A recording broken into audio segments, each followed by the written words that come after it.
வேண்டத்தக்கது அறிவோய் நீ, வேண்டும் முழுதும் தருவோய் நீ, வேண்டும் அயன்மார்க்கு அறியோ நீ, வேண்டி என்னை பணிகொண்டாய், வேண்டி நீ யாது அருள் செய்தாய், யானும் அதுவே வேண்டின் பரிசொன்று உண்டனில் அதுவும் உந்தன் விருப்பமன்றோ.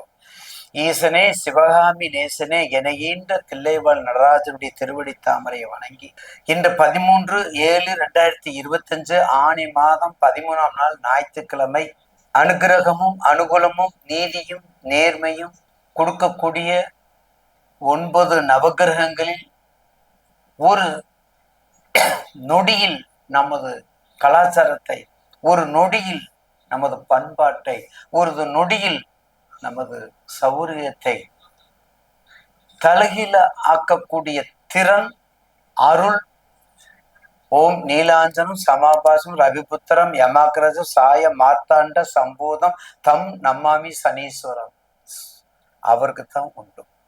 அப்படிப்பட்ட ஈஸ்வரனுடைய வக்கரத்தை பற்றி இப்போது 12 ராசிக்கும் தொகுத்து வழங்க உள்ளோம். 13/7/2025 28/11/2025 வரை உள்ள 138 நாளைக்கு 12 ராசிக்கு நமக்கு எப்படி இருக்கும், நமக்கு என்னெல்லாம் கொடுக்க போறார், நமக்கு என்ன கெடுக்க போறார் என்பதை பற்றி தான் இப்போது நம்ம அந்த பாவகத்தை நம்ம பார்க்க போறோம். உலகெங்கும் ஆதரவோடும் அன்போடும் பண்போடும் ஆட்சியோடும் விளங்கக்கூடிய ஒரு வாசகம் என்ற யூடியூப் சேனல் நிர்வாகத்திற்கும் அந்த ஒரு வாசகத்தை சப்ஸ்கிரைப் பண்ணி அதற்கு ஆதரவு கொடுக்குமாறும் கண்மணியகத்தில் இருக்கின்ற நேயர் பெருமக்களுக்கும் நன்றியும் வணக்கமும் பாதம் தட்டு பணிகின்றேன். மீனம் தேவையற்ற செலவு, பயனற்ற சொற்கள், சுப விரயத்தை சிக்கனப்படுத்த வேண்டும். கொடுத்து வைத்த ராசி, கொடுத்து கொடுத்து கை சிவந்த ராசி, கொடுத்தவனும் வராத ராசி, 7 ஜென்ம கற்றுக் கொடுக்கும் ஆசானாக இருக்கக்கூடிய குருவின் ராசி, ஜென்ம சனியாக இருக்கக்கூடிய ராசி, விபரீதமான முடிவுகளை எடுக்கக்கூடிய ராசி, துர்மரண முடிவுகளை எடுக்கக்கூடிய ராசி, வீர மரணம் அல்ல துர்மரணம், மிக மிக கவனம், மிக மிக கவனமாக இருக்கக்கூடிய ராசி தான் மீன ராசி. ஏன் விரயம் முடிஞ்சிருச்சு, என்ன நீங்க ஜாலியா இருக்கலாங்க. மீன ராசி பயப்பட வேண்டிய அவசியமே இல்லை. ஏன்னா மீனத்துல அவர் பரிவர்த்தனை யோகத்துல இருக்கிற மாதிரி இருக்காரு. குரு வீட்டுல சனியும் சனி வீட்டுல குரு இருக்கிறது மாதிரி தான் அது. ஏன்னா மீனத்துல செவ்வாய் வீட்டுல சனி இருந்தா ரொம்ப கவனம். அடுத்த ஜென்மம் இருந்தா, அடுத்த மேஷத்துல ஜென்மா வரவங்க தான் நம்ம ரொம்ப ரொம்ப எச்சரிக்கையா சொல்லணும். ஆனா மீனத்துல சனி இருப்பது அந்த 2 பேரும் இயல்புக்கு மாறானவங்க இல்ல, இயல்புக்கு உட்பட்டவங்களா இருப்பதனால் உங்க வேலை நீங்க பாருங்க, என் வேலையை நான் பாக்குறேன். உங்களுக்கு என்னென்ன தசை பத்தி என்னென்ன ப்ரிடிக்ஷன் என்னென்ன வருது அது எல்லாம் நீங்க உங்களுக்கு கரெக்டா நீங்க தான். அவரும் குரு தானே, தட்சிணாமூர்த்தி குரு தானே. அப்ப 2 குரு என்ன போவாங்க, அவங்க உங்களுக்கு கஷ்டத்தை அவங்கவுங்க தசாபத்திக்கு ஆயிட்டு. ஜென்மச்சனில யாரை கிடக்கணும், ஜென்மச்சனி முதல் சுற்றா 2வது சுற்றா அதை பார்க்கணும்ல. முதல் சுற்றா 2வது சுற்றா அதையும் பாருங்க. என்ன தசாபத்தி, என்ன அந்தரம், என்ன பாப விமோசனம், என்ன குருபலம். கல்யாணம் கண்டிப்பா நடக்கும். கல்யாணம் நடக்காதவங்கள தான் கண்டிப்பா கல்யாணம் நடக்கும். மிக சீக்கிரம் விரட்டிக்கிட்டு வந்துடும். உத்தரட்டாதிக்கெல்லாம் விரட்டிக்கிட்டு வருது, உத்தரட்டாதிக்கு விரட்டிக்கிட்டு வருது. ஐயா சுவாமி பொருத்தம் பொருத்தம், உத்தரட்டாதிதாயா பொண்ணு நட்சத்திரம் பொருத்தமே இல்லைங்க. கொஞ்சம் இறுக்கி பிடிங்க, கண்டிப்பா வந்துடும்.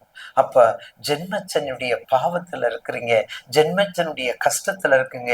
ஜென்மச்சனில இருக்கக்கூடிய தசா புத்தி, ராகு திசையில சந்திரன், சந்திர திசையில ராகு, அந்த அந்த மாதிரி ரிலேஷன்ஷிப் இல்லாம குரு திசையில சந்திரன், சந்திர திசையில குரு இருக்கணும். அல்லது புதன் திசையில குருவோ குரு திசையில புதன் இருந்துடக்கூடாது. உபய இலக்கணமா இருந்துடக்கூடாது. உபயராசிக்கருடைய ராசி சம்பந்தம் அங்கே இருக்கக்கூடாது. இதெல்லாம் விடுத்திருந்தா கொஞ்சம் ஈஸியா வந்துருங்க. இதெல்லாம் இருந்தா உங்க ஜென்மச்சனி இங்க கொஞ்சம் பார்த்து வந்துடும். பயப்பட வேண்டிய அவசியமே இல்லை. ஜென்மச்சனிக்கு அங்க இருக்க வேண்டிய அவசியமே இல்லை உங்களுக்கு. அது ஒரு 7ங்கிறது அப்படியே தெரியாது கொஞ்சம். ஏன்னா நீங்க பிரார்த்தனை, வெளிநாடு, தாயன்பு, பிரஸ்டீஜ், பார்த்தீங்களா? வெளிநாடு, பிரார்த்தனை, தாயன்பு, பிரஸ்டீஜ், உள்நாடு, ஃபைனான்ஸு, கொடுக்கல் வாங்கல், கொடுக்கல் வாங்கல் தயவு செய்து அப்படியே வச்சுக்கணும். அப்படியே வச்சுக்கோங்க. கொடுக்கல் வாங்கல அப்படியே வச்சுக்கோங்க. இன்னும் கூட உங்களுக்கு கிட்டத்தட்ட 7, 8, 9, 8/8/2025 அதை நான் சொல்லல. ஆனா மீன ராசிக்கு ஒரு நல்ல நேரம் இருக்குது. 7, 8, 9, அதாவது உங்க வீட்டை குரு உங்களுக்கு 9ஆம் வரை பாக்குறாரு. எப்ப பாக்குறாரு? 8/8/2025. குரு கடகத்துல அதிசாரமா வர்றாரு. அப்ப கடகத்துல அதிசாரமா வரும்போது நிச்சயமா என்ன பண்றாரு? கண்டிப்பாக மகரத்தையும் பார்க்கிறார், மன்னிப்பு கொடுக்கிறார். மகரத்துல மன்னிப்பு கொடுக்கிறார். மீனத்துல அவர் தன்னுடைய உச்ச பலத்தை, ஆட்சி பலத்தை நிரூபிக்கிறார். ஏன்னா அவர் வீடு இல்ல. அப்ப குரு வீட்டை நிரூபிக்கணும்ல. சாரி, 8/8/64 உண்டுதானே. 9/7/63 உண்டுதானே. அந்த மறக்க முடியாதுல்ல, அதை மாத்த முடியாதுல்ல. அப்படின்னா குரு அதிசாரத்துல மீனத்துக்கு என்ன வக்கரமா இருந்தாலும், என்ன தசை புத்தியா இருந்தாலும் ஒரு தனி இன்ஸ்பிரேஷன் உண்டு. அது குரு அவர் வீட்டை பார்க்கறதுனால உண்டு. அதனால பயப்படாம நீங்க என்ன உங்க தொழில் அகலக்கால வைக்காதீங்க, கொடுக்குவாங்க நிப்பாட்டுங்க. கண்டிப்பா கணவன் மனைவி உறவு மிக மிக முக்கியம். மேரேஜ் நடக்கும், நீங்க சொல்லவே வேண்டாம். மேரேஜ கண்டிப்பா தேடி பிடிச்சு நடக்கும். ஆனா மேரேஜ் நடந்த உறவுகள் கவனமாக இருக்கும். அந்த கணவன் மனைவி உறவுகள் கவனமாக இருக்கும். நீ என்ன பிரஸ்டீஜான இடம், அந்த இடம் பிரஸ்டீஜான இடம். அதனால மிக கவனமாக இருப்பது அவசியம் என்பதை மறந்துடாதீங்க நேயர்கள். பாபநாசம் மச்சபுரீஸ்வரர் தேவராயன் பேட்டை, பாபநாசம் தேவராயன் பேட்டை மச்சபுரீஸ்வரர் மீனத்திற்கு குரு சம்பந்தப்பட்ட வழிபாடு. குரு எங்கெங்க இருக்காங்களோ குரு வழிபாடு. மாதா பிதா குரு இருக்காங்க, ரமண மகர்ஷி குரு இருக்காங்க,